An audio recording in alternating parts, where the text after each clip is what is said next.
মুহূর্তে পাহাড় থেকে নেমে এলো মৃত্যুর স্রোত। তুষার ধস আর পাহাড়ি ঢলের ভয়াবহতায় ভেসে গেল জনপদ। কেউ পালানোর সুযোগ পেলেন, কেউ হারিয়ে গেলেন স্রোতের সঙ্গে। নেপালে এখন পর্যন্ত প্রাণ গেছে 160 জনের, নিখোঁজ 8 শতাধিক।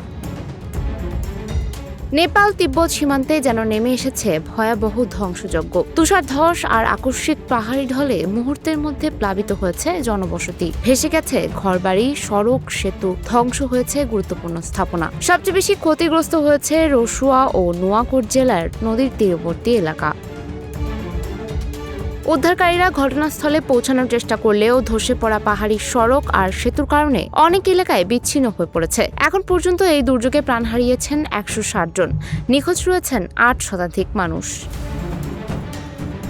নিখোঁজদের মধ্যে স্থানীয় বাসিন্দাদের পাশাপাশি বিভিন্ন দেশের বিদেশি নাগরিকও রয়েছেন। এমনকি নেপালের পুলিশ, সেনাবাহিনী ও নিরাপত্তা বাহিনীর বহু সদস্যেরও এখনো কোনো সন্ধান পাওয়া যায়নি।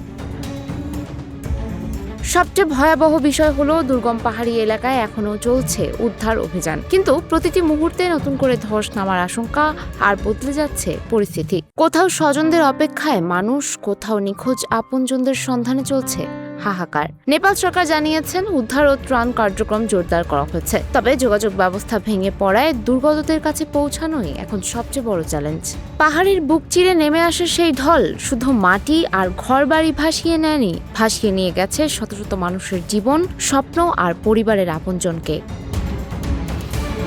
সুমাইয়া হক তন্নি, নিউজ ফ্ল্যাশ 71।